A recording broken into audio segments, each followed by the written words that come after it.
Money Stop Mafia, look who's back. It is the Cusumano brothers. That's Cole. I'm Steven. He's got the trick-or-treat hat. That can only mean one thing. It's October. It's Halloween month. It's the second round of the playoffs. We're got a cutoff race this week. Go into the ROVAL, Cole, and man, oh man, what a race we had at Kansas. Chase Elliott just legging one out at the end of the race there. One of the best finishes we've seen all year. And that's saying a lot because we've seen some good ones. But Chase Elliott punches his ticket into the round of 8, and now we've got an elimination race at the ROVAL. Yeah, man, that was an incredible race. One of my favorite of the season, honestly. And yeah, against all odds, Chase Elliott comes out and defeats a whole group of Toyotas in this one. He restarted 10th on this final restart, and you had, 5 Toyotas. You had Bubba Wallace, Denny Hamlin, Christopher Bell, Chase Briscoe. That's actually 4 Toyotas. Oh, Tyler Reddick. You got Tyler Reddick up there, too.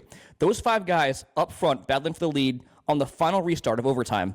Chase Elliott was able to take advantage of some friendly fire between both Christopher Bell and Bubba Wallace, and then Denny Hamlin and Bubba Wallace, and walk away with the win.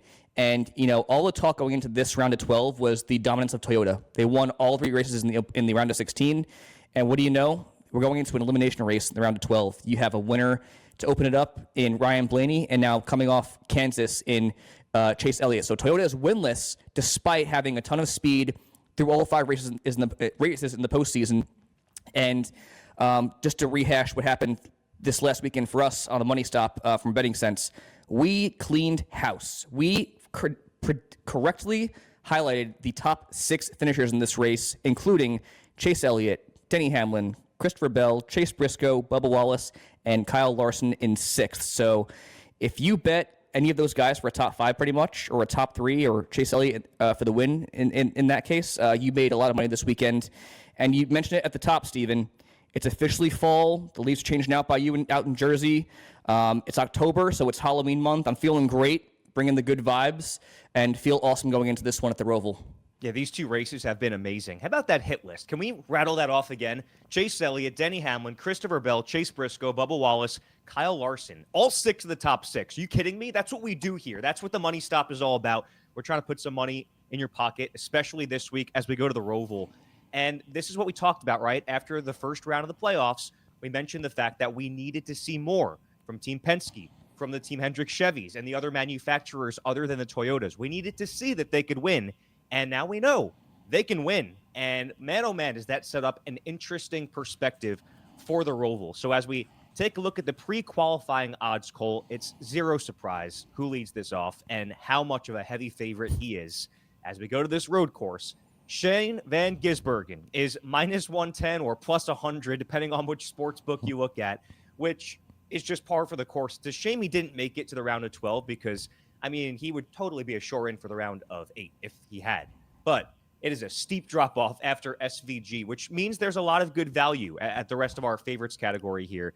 And some playoff drivers like Christopher Bell, who's plus 800, Kyle Larson, who's plus 1,000, Tyler Reddick, who's plus 1,200, and AJ Allmendinger, another potential spoiler at plus 1,300. So as we preface this going into the weekend, starting lineup will be determined beginning at 3:10 Eastern time on Saturday, Cole. The road course ringers have come out to play at the top of the sports books, and I think that we both believe it's going to be a whole lot of the same this week, don't we? Well, without a doubt. And last road course we were at was Watkins Glen. We made our listeners an absolute killing off this one. And again, the rule of thumb whenever we go to these road courses now is just bet SVG for the win and don't even think about it. He is as sure money as it gets when it comes to NASCAR betting in the Cup Series when you go to road courses. So he's a set it and forget it type of guy where you load him up for whatever, $20 for the race win, and you don't even think about it. Just wait until the weekend's over and look at your winnings on Monday because it's that much of a guarantee. And you know what? Things look even better for SVG than they normally do going into this one because he is coming off his first ever Oval top 10. So round of applause for SVG. Got the Oval top 10 at Kansas. Looked awesome in this race. And I think when we go to the ROVAL, there's one thing that we always think about it. That the ROVAL name. It's a hybrid of a road course and oval. So when you think about that, you have to obviously highlight the top road course racer in SVG and the top oval racer, who I'll get to here in a second, in Kyle Larson. But to kick it off with SVG, stating the obvious here, His best value to open up the weekend is plus 100, so even payout on FanDuel. And he is an extremely astronomically steep 12,500 in daily fantasy.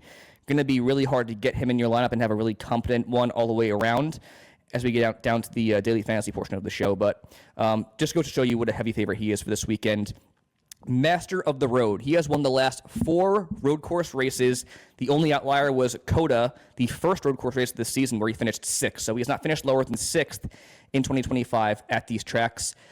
He's finished top 10 in 10 of his last 11 road course starts in his Cup career.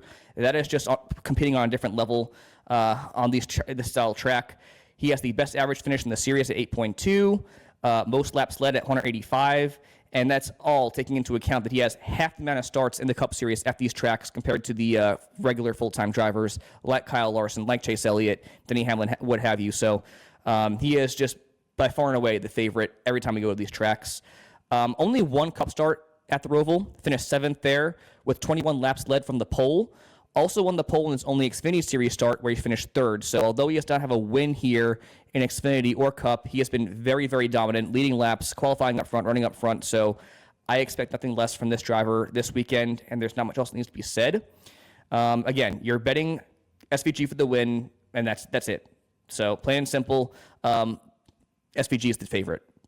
Did you want to add anything on that, Steven, at all? No, I mean, of course he's the favorite. There's no reason to look any other direction. I think that it's worth talking about some other drivers because, anything can happen. SVG's been the favorite many times before where he got caught up in something early in the race. And I'll go out on a limb and say, actually, this is the opposite of going out on a limb, but I'm going to go out and say that the only way SVG won't win is if he gets caught up in something. And so for that reason, if something like that were to happen, I think we need to highlight 3 more favorites here.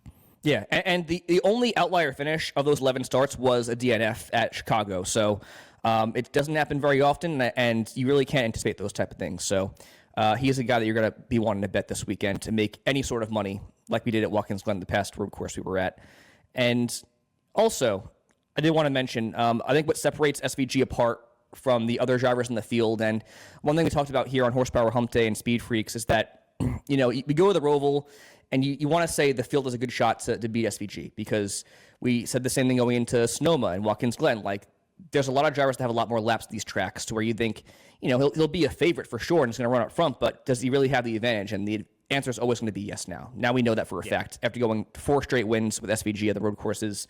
And what sets him apart is the way he adapts compared to the rest of the drivers in the field. So although he might not be leading laps and dominating at the drop of the green flag, I think he's going to qualify up front, and he's going to do what he does best, and that's run behind the top running drivers, learn their tendencies, see where they're shifting, where they're braking, and really adapt to how they're driving to just lay the hammer down in the final stint. And that's what we've seen at Sonoma. We saw it at Watkins Glen, so I expect nothing less. So SVG is the favorite for this one. He's playing chess. Everyone else is playing checkers. Correct. But moving on here now to my second favorite. I mentioned SVG is your road course king. Well, you can make the case that Kyle Larson is the oval king, despite the optics of how he has done as of late in the Cup Series, which actually has not been that bad at all. He had a little bit of a summer slump after the Indianapolis 500 and that failed attempt at the double. But as of late, he has been much, much better and flying a bit under the radar. He finished 6th at Kansas. That was his best finish in the postseason, riding once again that SpeedFreaks mojo that I brought along with me at Chase Field this past weekend. He now has back-to-back top 10s in the playoffs.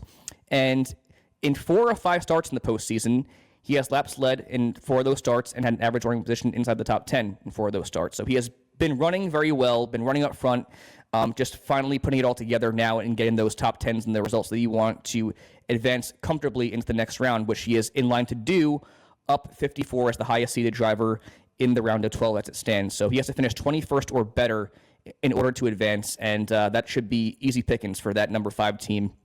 However, we have seen this team succumb to some electrical issues and problems at this track because it is very chaotic in nature. So you might see where this driver plays a bit conservative and just wants to finish this thing out so he makes the next round comfortably. But I don't think he has enough a points buffer to where he'll be fine to make the round of 8. Anyway, where we have some things going against Kyle Larson for this weekend is that he has 4 finishes in 5 starts this season outside the top 30 on road courses. So he has just been downright abysmal on this discipline. Best finish of 13th in those 5 starts. But he is still a 6-time road course winner. That's tied for second most among active drivers. And he also won the most recent ROVAL race. He's also making him one of 2 drivers with multiple wins at this track in 7 starts. So he has been, from a winning perspective, very good at this track. But outside of that, there has not been much to brag about, because outside of those 2 wins, those were only top 10s. His next best finish was 13th twice in 7 starts. And that also culminates to a 14.2 average finish. And he also only has 7 top 10s and an 18.3 average in the next-gen road courses, so 22 starts. So overall, since the next-gen car was introduced, he has not been as dominant on these tracks, but that does not take away from the fact that he is still a 6-time road course winner. He won this race last year. He's won this race twice, and the fact that he is Kyle freaking Larson. So I like his value for the race win at plus 1,000. Maybe not as much as some guys you're going to mention here, but his value for daily fantasy as well is also pretty steep at 10,500. He is the second most expensive to SVG. So do you have your favorites there in SVG and Kyle Larson? Who you got, Steven?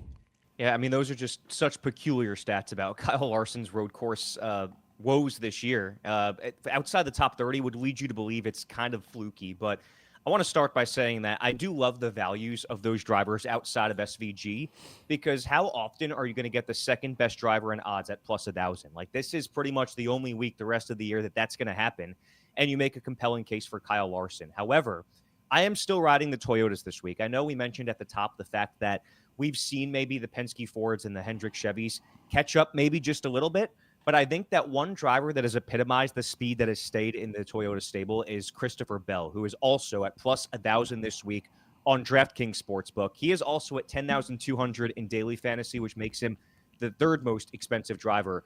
And we like to say when Christopher Bell is hot, you want to be in on it. And don't look now, but he's got a 4-race top 10 streak coming off the 3rd place finish at Kansas, which was his best result in the postseason entering these last few races. And he's got some points to play with. He's plus 44. That ranks him 5th among the drivers, including the 2 that have clinched. So he's 3rd in points technically outside of the 2 that have won in this round. So Seabell's got some points to play with. He is arguably the hottest driver in this round, and he is a 3-time road course winner, including this year at COTA and in 2022 at, you guessed it, the ROVAL. He finished 2nd here last year as well, and he has the 4th best average finish of all drivers at the ROVAL of 10th place, and he has placed top 5 in 4 out of 5 road course starts this year. That includes 2 second-place finishes, and overall in the next gen at road courses, an 11.4 average finish, which puts him 5th. So as I like to go through my bullet points at the end of every driver, number 1, the fact that he's been successful in the next gen at road courses, the fact that he's been successful at road courses this year, and the fact that he's been successful at the ROVAL and in general is a 3-time road course winner. That gives me 3 very good reasons to bank on Christopher Bell. You know, I've been riding him for a lot of these playoffs, and I think that if I had to pick one Toyota driver that I'm most confident in right now, it would have to be Seabell. So I look at him as a very good value, just like Kyle Larson, but he doesn't come with the amount of risk that Kyle Larson comes with. So with that being said, with no risk, there is also no reward. And the 4th driver in these favorites is somebody that does come with a lot of risk, and that is Tyler Reddick, who's plus 1,200 for the race win, 10,000 in daily fantasy. He finds himself inside the sportsbook's top 5 in odds, and that is partially because he finally had a decent result. You know, that team has not been on the level you'd like to see them at this year, including in these playoffs. But this week for Tyler Reddick, he's coming off a 7th place finish. He is still 29 points behind the playoff cutoff in an elimination race, which puts him 2nd to last in front of only Austin Cindric. So they know that this is basically a must-win situation. It is extremely unlikely they're going to make it on points.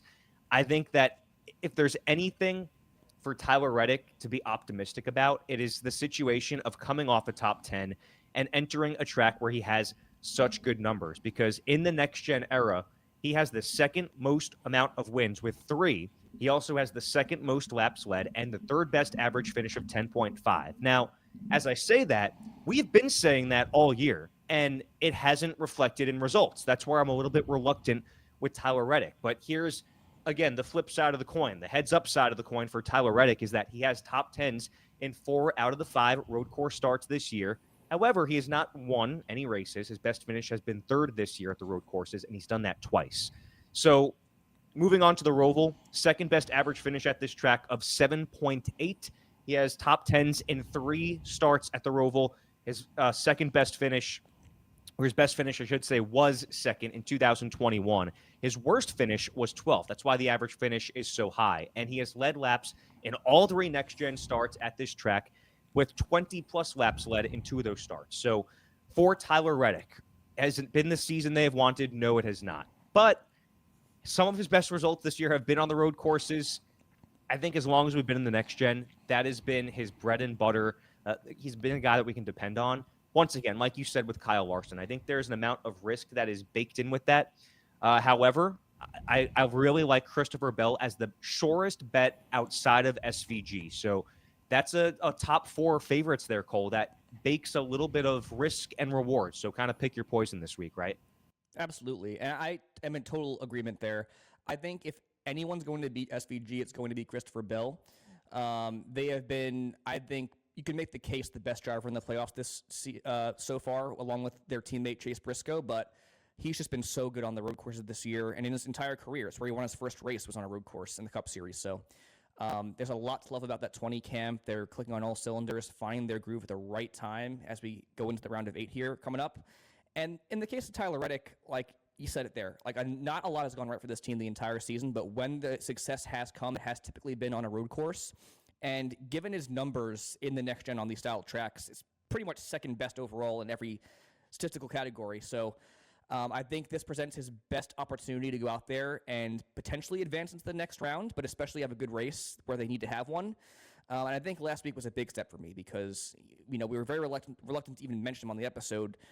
We kind of did, but kind of bashed him in a sense. But for him to go out there and have the run that he did, lead some laps, run up front, finish up front, after the news came out that his child rookie has a potential heart issue, that was a very big thing for him to go out there and do that. And taking the human element away from that and just focusing on the racing for a second, we saw what this team could do last year. They made the championship 4.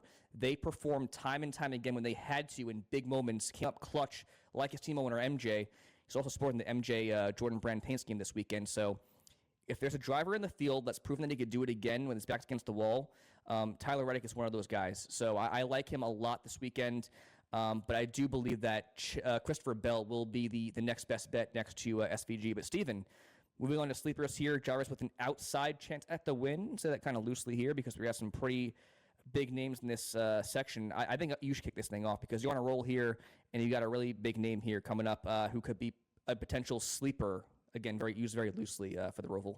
Yeah, and once again, like as we get to every single driver behind SVG, these are great values. And when we get down to the sleepers category here, we're talking about the guy who won last week, and that's Chase Elliott, who is plus 1,500 on DraftKings, 9,500 in daily fantasy. This was such a, I guess like a validating win for us here on the Money Stop because I think it was literally last week you and I were saying, like, we got our expectations so high with Chase Elliott early in his career because he was a driver that was going out, leading laps every week, and he was a dominant driver who would lead the most laps, win stages, and win the race. But we said it was last week, right? It was you, yep. You said we had to see it to believe it. Yes. Want to see him lead laps, we're not front, and look, we did. What I said was that I don't know that he'll ever get back to that form of a driver who's going to dominate the race and lead laps. What I said was that he's a driver that is going to have top 5 speed, at least at this phase in his career. But when he's hanging around there at the end, man, he can steal some wins. And that was kind of what we were looking for. Like we were holding him to a standard that was not attainable because he had proven to be at that level in the beginning of his career. But we kind of adjusted our standards for Chase Elliott, and it's gotten us to a point where we know what to expect out of him. And that's why he's a sleeper and somebody I think we can depend on this week. Plus 1,500 on DraftKings, 9,500 in daily fantasy. And he's locked into the round of 8. Let's just say that. He's playing with house money right now. We had to see it to believe it, and here it is. He has once again been the road course GOAT, especially since coming into the sport. He is a 7-time road course winner, all in the Gen 6 car. That's the glass half full, glass half empty perspective. His 7 wins on road courses, though, are the most actively in the sport. He is a 2-time winner at the Roval. He finished 5th here last year, which was his best finish since his last win at the Roval, where he has 5 top 10s and an average finish of 7.7, which is the best average finish at the Roval, along with the second most laps led at this track and in the next gen. 4th best average finish of 10.6, 3rd most laps led here. And he has this year finished top 5 in 3 of the 5 road course races with a best finish of 3rd 2 times. So Chase Elliott is a driver that feels like he is peaking at the right time. What he's doing right now reminds me a lot of what Brian Blaney did 2 years ago and what Joey Logano did last year. Like, they were not the favorites at this juncture going into race number 5 or 6 of the playoffs, but it was after that first win and that first chance where they locked into the round of 8 or 4 that we started to see those two drivers as championship contenders. And I think there's something to be said about being opportunistic at this time and in this playoff format. We saw that opportunistic kind of level of competition elevate those two drivers to the championship last year. And I think we're seeing a lot of the same with Chase Elliott this year. He's at a different phase of his career. We talked about it last week. And I think that last week's win was validating. I love Chase Elliott this week. And like you said, very loosely calling him a sleeper for the win. Somebody that is more of a legit sleeper for the win because he does not have a win this year. My other sleeper is Chris Buescher at plus 2,500 and 8,700 in daily fantasy this week. Just been such a consistent driver on these road courses, and he is coming off a 15th place finish at Kansas, which was his 5th top 15 in the last 6 starts. So you're looking at a very high floor with Chris Buescher. Over that last 6-race stretch, he has an 11.6 average finish, and on the season, a 13.8 average finish with 15 top 10s. So those are high floor numbers for Chris Buescher. And we are led to believe he has a high ceiling on the road courses as well, where he finished 3rd in his most recent road course start, and he has top 10s in 3 out of the 5 road course races this year. Once again, with that floor of an 18th place finish. That is his lowest finish on a road course this year for an average finish of 10.8. And in the next gen at road courses, he is on par with the rest of the field, with the second best average finish of 9.3 at these style tracks in this style car with 16 top 10s. That is tied for the second most in 22 next-gen road course starts. So a lot of what I said about Tyler Reddick kind of can be translated to what I'm saying right now about Chris Buescher. They're both drivers that have had underwhelming seasons, but have been the cream of the crop when it comes to road courses in the next-gen era, and they have proven they can have these kinds of results, including at the Roval. So I think that Chase Elliott, calling him a sleeper, it's more like he's an honorable mention in our favorites category. I think that I feel much stronger about him than I do about the other 3 sleepers that we have in this category, Cole. But I think that those 2 drivers are a really good place to start. Absolutely. And I love your observation on Chase Elliott as well, in likening him to Joey Logano and Ryan Blaney in their postseason runs as of late. Because the name of the game with this current format is consistency. And Chase Elliott has proven the last 2 seasons to be the most consistent driver statistically. The best average finish the last 2 seasons overall through the season-long series. And he has just proven to be, like you said, a very opportunistic driver at this stage in his career. And that's what you need to make a deep postseason run.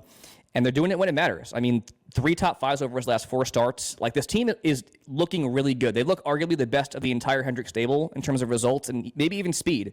So I think this is a driver that should not be slept on as we get into the round of 8 here, especially going to a road course, obviously.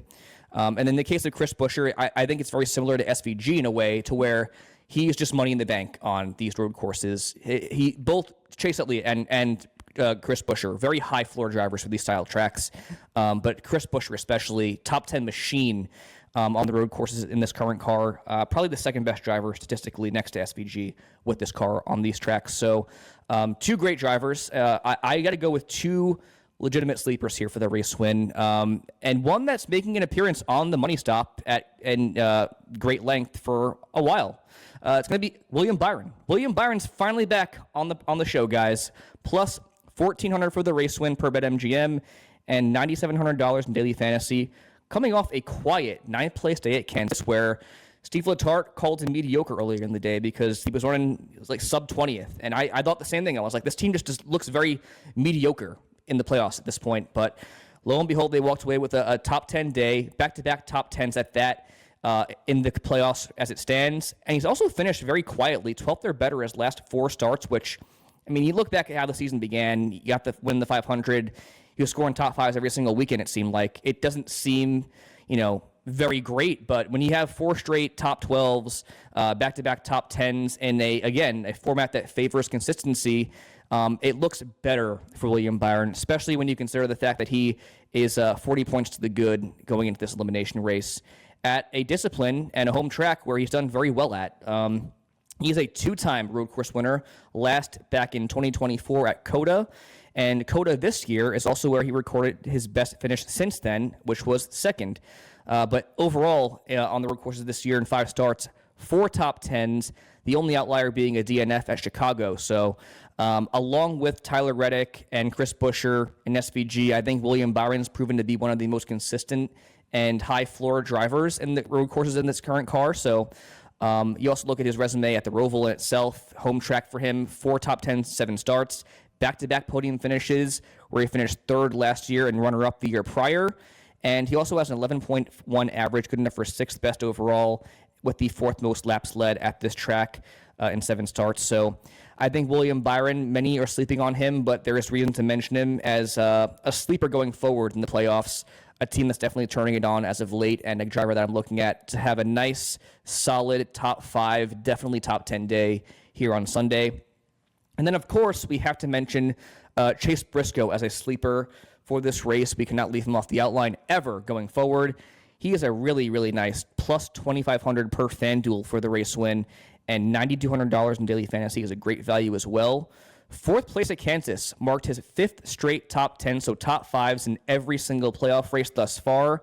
He now has amassed a 5.2 average finish with laps led in all 5 starts, 489 in total in those 5 races. So he has been on another level in the postseason.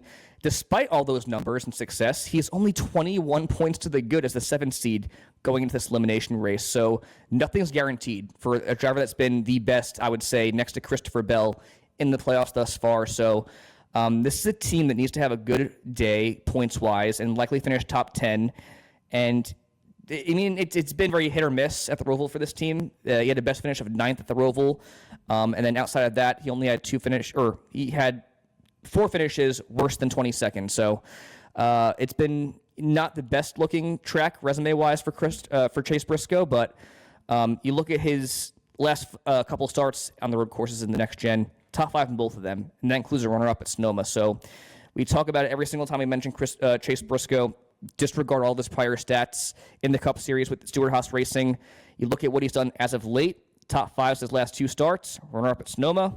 Looks really great for Chase Briscoe, especially given his results as of late in the playoffs as one of the best drivers at that. And then you also look at 2025 as a whole, top 10 in 3 of those 5 starts, top 15 in 4 of those 5 starts with a 10.2 average finish. So you're looking at another high-floor driver with a 10th place average finish, essentially, and for a driver that's been one of the best in the playoffs at this moment. Also want to go back to his Xfinity Series days where he scored his first ever win at the ROVAL. So he has success here in the developmental ranks. When he was in the Xfinity Series as a regular, I often regarded him as one of the better performing drivers on the road courses. So definitely a driver with a road course racing pedigree, just not that much at the Cup level in total. But as of late especially, he's looked a lot better on these tracks, and definitely in 2025 with the playoffs in mind as well. So got to go Chase Briscoe as a legitimate sleeper for this race win, as well as William Byron, 2 drivers who I would argue need statement days in order to make the round of 8 in the case of Chase Briscoe, and to make a statement as a legitimate favorite for the championship in the case of William Byron. Yeah, it's like I said, we have a few drivers that are starting to separate themselves as the favorites for the championship, in my opinion, like Ryan Blaney, Chase Elliott, who are doing what we saw it took to win the championship the last couple of years. And I think that's at the very least what I need to see from those last 2 drivers that you mentioned. So cruising along to value picks here, Cole, I'm going to go with a couple of drivers on opposite ends of the spectrum, starting with Alex Bowman, who was one of our swing and misses last week with some help from our pal SVG, coming off a 28th place finish. But Alex Bowman has just been a driver that's had some sportiness over the last several weeks. He has an average running position of 16th or better over his last 4 starts in a row. So he came to play in the playoffs despite getting knocked out a little bit earlier than he would have hoped. And for Alex Bowman, going back to last year, the last 10 road course races, he has a win, 5 top 10s, and only 1 finish outside the top 20, which is a little misleading because that was when he was disqualified at the ROVAL last year. And again, I don't know the severity of the DQ, but obviously he ran well here last year. And for that to be his only finish outside the top 20, unless that was an instance where the reason he was disqualified was why he was running that good, I'm leading to myself to believe that I think he's going to have another good race here. And we have more to go off of because out of his 6 ROVAL starts, that was also his only finish outside of the top 10, where he has the 3rd best average finish at this track of 11.7, and his best finish here was 2nd way back in 2019. So out of the road courses, this, I think, has been Alex Bowman's most consistent one. And I just look at what he has done over, the last several races and what he's done even at the road courses this year as something, going back to last year too, that seems sustainable to me. So if you're looking for a value pick, Alex Bowman is plus 4,000 for the win. He has 7,800 in daily fantasy. Those are 2 of my favorite values of the entire race weekend. I think that his prop bets of finishing inside the top 10 is definitely something that I'm compelled to look at. And for Alex Bowman, that would be at plus 120 to finish inside the top 10. So that feels like a very solid bet to me, in spite of the fact that he technically gets credit for a last place finish here a year ago. You got to look a little bit deeper than that for Alex Bowman. So I want to move on to another driver that was right in there last week. We could be talking about a completely different narrative right now. If Bubba Wallace had won last week's race, you can't count him out yet. He is a long shot for the win, though, at plus 8,000, and he is 6,700 in DFS. Those are long shot odds, but that is why he's a value pick, and here's why. Coming off the 5th place finish at Kansas, he has led 10 or more laps in 4 of the 5 playoff races, which leads us to believe the speed is legit. He's got 3 top 10s out of the 5 races, and he's another guy that he is 26 points behind the cutoff, so he's the 3rd to last driver and the 2nd out of the playoffs in points right now, going into an elimination race. So he's right on the fringe of, will it be a must-win situation, or will he be racing for points? And I think that the first 2 stages obviously are going to dictate that as to where the drivers surrounding him in the points, like Ross Chastain and Joey Logano and even Tyler Reddick and Chase Briscoe are running at that point in the race. I think they're going to probably start by points racing, but this is a team that has shown that they have what it takes to win in these playoffs. And I think that his odds are very compelling to me because, when it comes to road courses, he's typically not a guy that we think of. He's coming off an 8th place finish at his last road course, and that was only his 4th top 10 at road courses in the next gen era. So that it's not anything to turn your head about, but his last finish before that at a ROVAL or at a road course was 9th at the ROVAL last year. So for Bubba Wallace, he has actually had a top 10s in half of his top 10s at road courses in the next gen have come at the ROVAL. So this has been, you can argue, his best road course track, where he has had an average finish of 10.7 and a lowest finish of 16th. So look, listen, Bubba Wallace in one way is not hard to sell because he's just been so good during these playoffs. And in another way, he is hard to sell because road courses have not been his forte in the Cup Series. However, if there is one where I think I could see the sportiness of the last 5 weeks coming out to play, I think it would be the ROVAL, which has been, again, probably his best road course on the circuit. So give me Bubba Wallace at plus 8,000 and give me Alex Bowman at plus 4,000 as 2 of my favorite values this week. Yeah, I'm not counting out Bubba Wallace by any stretch of the imagination. I think, overall, his results on the road courses have not been the best, but this was a track a few years ago where I think we did see a noticeable change in his performance on the road courses, and especially at the ROVAL, and that's evidenced by his results as of late here. Ironically, I think the race where we really saw him kind of blossom and take that next step was where he was beating doors with Alex Bowman, your other value pick for this race. So, no, I like Bubba a lot this weekend. I think he has a great chance to go out there and potentially advance. I think he will need a race win, most likely, to get there, but you like to think this team's going to run up front for a majority of the day and have a top 10 day at that. Alex Bowman, I mean, this is a team that's been kind of hard to read at points in the year because they've been so good. They have I think 15 top 10s in the season. So they've run very, very well and finished well, but it's been like very inconsistent in some ways. So I think for a track like the ROVAL, where he very easily should have 6 top 10s and 6 starts, he's the epitome of a great value for this weekend. And I think the average running position is what you got to look at from the last 4 starts, 16th or better, to really show that there has been speed in this camp at a time where HMS has been struggling as well on speed. So love both your picks. And moving on to my value picks here, just want to once again thank SVG, because for him being such a heavy favorite per Vegas and the sports books, we were able to have a superstar value pick section here, which is headlined by 2 Penske Fords and 2 legitimate championship favorites in Joey Logano once again and Ryan Blaney. Joey Logano has the same race winner value as Bubba Wallace at plus 8,000. And he's a really, really nice $7,500 in daily fantasy, our second cheapest at that in this section. And why may that be? Well, because he is not typically a driver that you'd think of when we go to road courses, because especially in the next gen, he has a 15.8 average finish, only 8 top 10s in 22 starts. However, in his career, he does have 1 win and 3 runner-ups.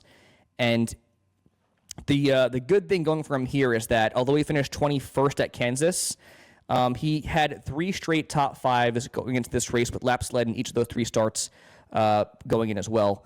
But he's still only 13 points to the good, the last driver that would make it on points at that in this round of 12 as it stands. So they will need a really good points day and a top 10 day likely to advance. I'm not going to say they're in must-win territory, but there is reason for optimism despite his lackluster stats historically on the road courses, because he has 3 consecutive top 15s in 2025 at these tracks, 1 top 10 included in that as well. And you look at how he's done in his career as well. I mentioned the 3 runner-ups. One of those was at the ROVAL in 2020. He's also the only driver with 6 top 10s in 7 ROVAL starts. So for a driver that has not done very well in this discipline, he has fared very well at the ROVAL. 8th place in 2024 marked back-to-back top 10s at the ROVAL. He also finished 18th, which was his low in 7 starts at the ROVAL after starting from the pole in his first next-gen start here. So the speed's definitely been there. He has the 3rd best average finish as well at 8.6. So lots to love about Logano this weekend, on top of the fact that it's the postseason. It's postseason Logano or Paisano. You do not bet against him with his back against the wall facing elimination. So love him this weekend, especially for a value. I mean, plus 8,000 for the race win. Really good. He's going to have a really great top 10 prop looking ahead to big money bets as well. So keep your ears open for that. And then finally, I mentioned before, Ryan Blaney, plus 4,000 for the race win and a really nice $8,000 in daily fantasy. How's that Simple Minds song go from the Breakfast Club? Don't you forget about YRB? Because why are we severely undervaluing him this weekend? Because, I mean, he finished 24th at Kansas, but we forget that snapped a 3-race top 5 streak with a win in that stretch, and top 10 or top 5s in 5 of his last 7 starts with 2 wins in there. So this is still a driver that's been one of the championship favorites by far and away in 2025. And we also forget that he won the inaugural race at the ROVAL. I know you don't forget that, Steven, after that Jimmy Johnson finish on the last lap. That's got to be top 3 most agonizing or sad sports moments of my entire fandom in 20 years of existence on this. I don't blame you. This final last 2 turns got wrecked by MTJ, and then Ryan Blaney was the big benefactor in that one, winning the first ever ROVAL race. And since that race, he is only one of 4 drivers with top 10s in 5 of 7 starts. He has the 5th best average finish at 10.1, and he finished 10th there last year, which points to, again, a really high floor for a driver that's being so undervalued this weekend by the sports books. Really good pick. He finished 6th in his last road course race this season. That was his first top 10 since the ROVAL last year. So, again, not a driver that really has performed very well on road courses in his career, but he has 3 top 15s in 5 starts this season. Again, has 4 top 10s here and at the ROVAL in his career. So I'm not buying too much into a 17.4 average finish and the 7 top 10 and 22 starts with this current car at the road courses. I'm buying stock into the fact that he's been one of the best drivers in the playoffs, and he's been one of the best drivers at the Roval with a win here as well. So give me the two Penske Fords of Ryan Blaney and Joey Logano with great values as value picks this weekend. All right, we're running pretty long here, Colt, so let's breeze by our big money bets this week. Loose change I do want to mention is obviously there was the Denny Hamlin, Bubba Wallace saga of last week. Do you think that comes back to bite either of these two drivers this week or beyond? I think if it bites anybody, it's going to bite Bubba Wallace from not making the round of 8 because, I mean, had Bubba Wallace won this last race and Denny settled for second like he got initially with Chase Elliott, Bubba would have been in the playoffs and Denny would have been 48 points above the cutoff still. So if anything, this hurts Bubba Wallace, the ramifications of what happened last week. But I don't think it's really going to affect that much from a racing sense. Maybe the fact that Bubba will have to race for the win in later stages, but either way, he'll be running up front if that's the case. So I don't think it changes much. One thing I do want to mention for loose change on my end, it was one of the guys ranked top 5 in odds for the race win in AJ Allmendinger. AJ Allmendinger is a really interesting driver for this weekend because his Roval resume in the Xfinity Series is on another planet. He has 4 wins in 5 starts with a runner-up as well. So he's only finished 1-2 at this track in 5 starts in the Xfinity Series with a 1.2 average finish. You look at his Cup stats as well. Top 10 in 4 of 5 starts with a win back in 2023. The only outlier being a DNF with an engine issue in 2021. And he has an 11.2 average finish for that DNF in those 5 Cup starts. So I think it's definitely worth looking at, given how well he's done at this track specifically. But in 2025, he has not looked the best on the road courses. I mean, he only has 1 top 10 at the Chicago Street Course, 3 top 15s in 5 starts, and only 4 laps led this season on road courses. So I think the field has kind of caught up to him holistically on these tracks in the Cup Series with this current car. But I think given his prowess at the Roval specifically, he's worth considering for like a top 5 bet if there is value there as we get to big money bets coming up here. And let's discuss these. I'm going to breeze by the fact that we did end up going 4 of 9 on our big money bets last week. The guys who made us money were Christopher Bell and Chase Elliott. So as we look ahead to this week, Cole, Christopher Bell is another popular name with our favorite prop bets of the week. Yeah, there's some great value because of SVG and his heavy favoritism this weekend by the sports books. I think in a similar vein to what we've been saying with Chase Briscoe the last month, it seems, top 5 plus 225, you got to go Chase Briscoe. But piggybacking off of that, I think we're in a point now where I think you could throw Christopher Bell's name in that exact same breath. So if they're giving you plus money for a Christopher Bell top 5, you got to take it. I love his value this week at plus 110, so just above even payout. Again, as a driver that we both feel like has the best chance to beat SVG this weekend, that's one that you love as a definitive big money bet. But I think there's some really nice top 10 value as well for Alex Bowman, who's plus 120, and Joey Logano, who is plus 200. That's a really good one there.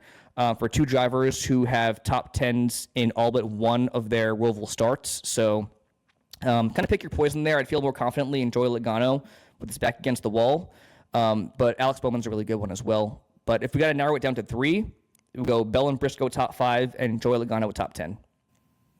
Cruising on along here, Cole, to a recommended daily fantasy lineup where there are so many options we can go with because SVG is just so expensive this week, man. At $12,500 in DFS, I think that is the most expensive driver I've ever seen in DFS. Mm-hmm. So if you choose him, you're going to have to round out your lineup with guys like Bubba Wallace and even Joey Logano and Ryan Preece. But I think if you sacrifice SVG and go a different direction, there's a lot more flexibility involved. So why don't you take it away with this DFS lineup? Yeah, I did one lineup where I prioritized SVG with this steep $12,500 value, and it doesn't look the best because you have Bubba Wallace as your cheapest driver, followed by Ryan Preece, Joey Logano, Alex Bowman, and Chris Buescher. So I think you're getting a little bit of uncertainty with Bubba Wallace and Ryan Preece especially, but Preece has looked really good on the road courses. And he definitely is a great value this weekend. So I wouldn't say it's the worst thing in the world. Just a little bit of volatility and uncertainty with this lineup. But you are likely going to get a big premium in laps led and finishing points for SVG, should he likely win this thing. But if you want to go more well-rounded, I will take 4 drivers from the SVG lineup and move them over to this other well-rounded one with Bubba Wallace, Joey Logano, Alex Bowman, and Chris Buescher as those 4 drivers. Again, you've got 2 drivers in Alex Bowman and Joey Logano with a top 10 and all but 1 start at the ROVAL. Logano has his back against the wall in the playoffs, and it's the postseason. You love him for that. Chris Buescher, one of the high-floor drivers in the next gen at these tracks, and Bubba Wallace also with his back against the wall in need of a good run to make the next round. And then, of course, we have Chase Briscoe as our second most expensive driver here. Been one of the best drivers in the postseason thus far. Only driver with top 10s in all 5 starts. And then I went with William Byron as my ace here because I really do think there is some good vibes circulating around the HMS camp. I think that 2014 has looked a lot better as of late and is flying very under the radar. And much like their teammate who went to victory lane last week in Chase Elliott, do not be surprised if William Byron, who was a great road course racer in his own right, winds up in victory lane. So I think the better lineup to go with here would be William Byron, Chase Briscoe, Chris Buescher, Alex Bowman, Joey Logano, and Bubba Wallace. And clearly there are options this week. I just think that when you're picking SVG, you're putting all your chips into that one basket. It's a really pretty basket, but at the end of the day, there's probably a smarter investment you can make, especially in DFS. Like, there's a reason there are 6 drivers in the lineup. One of them is not going to win you the contest. It's the other 5 that'll win you the contest, depending on where you enter. So how about a $50 budget here, Cole? Let's go through our favorite, the ways we would spend $50 this week. So I think it's tough to say I want to put something on SVG here, but we did it last time. I think I put like $20 or $25 worth of the budget on SVG at the last road course, and it paid off for us. I don't know if it's the best value, but at the end of the day, like, a good money line is a good money line. Like, this is like picking a good money line in any other sport. I know it's 1v39 or whatever, but like, why not throw $20 on SVG to win this race? I mean, I just feel like that's money well spent, and that's going to be my side of the $50 budget. So all $25? I'm going to do 20. 20? Okay. And what's your other 5? I'll go $5 on, I mentioned it before, something like a Chase Elliott top 5. I think I'll go that direction. Chase Elliott top 5 with my other $5. Okay, that's not bad. I've got two parlays here, actually. Ooh. One of our big money makers on the last road course was parlaying SVG to win the Cup race and Connor Zilic to win the Xfinity Series race. Yeah. We are running that back again tenfold. So I'm going to throw $15 on a Connor Zilic Xfinity Series win and an SVG Cup Series win. That is a plus 205 payout. So $15 would get you 45 back.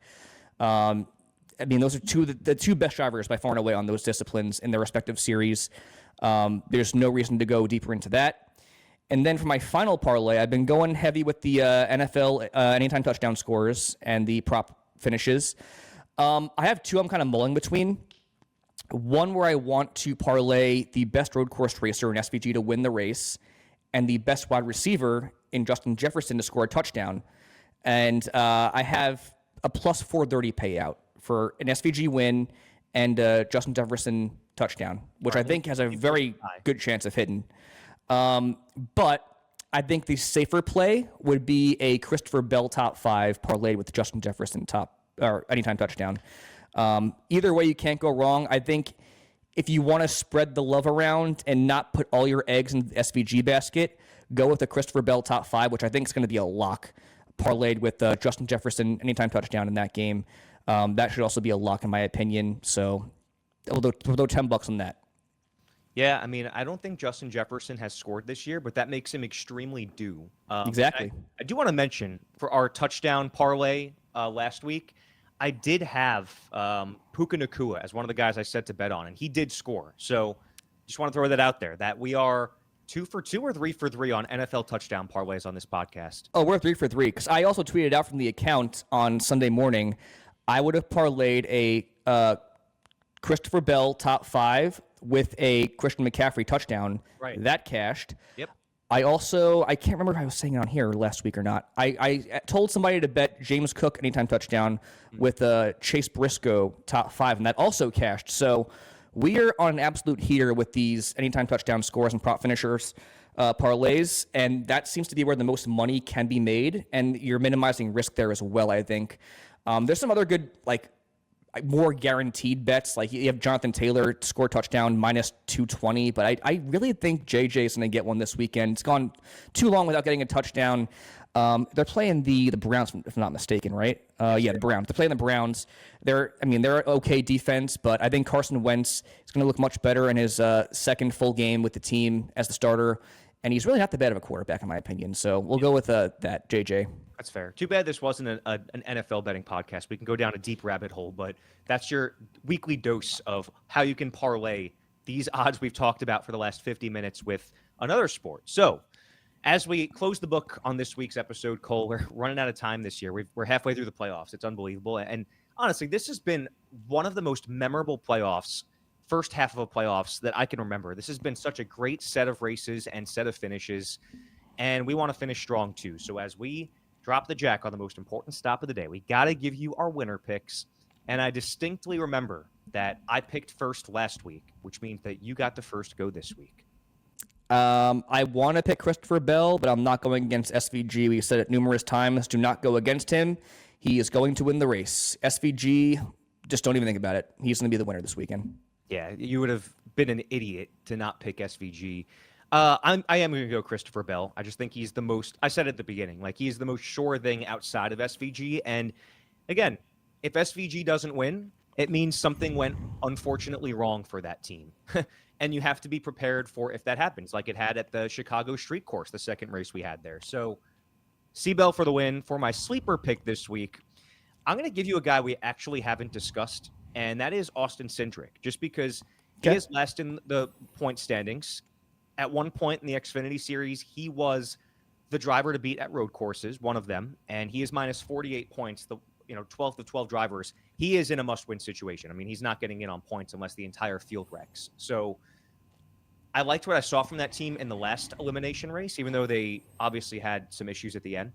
But I like the idea of a hungry and desperate driver that knows how to win at road courses. Like it a lot, actually. And then, I'm going to go with Joey Logano, the other Penske Ford here.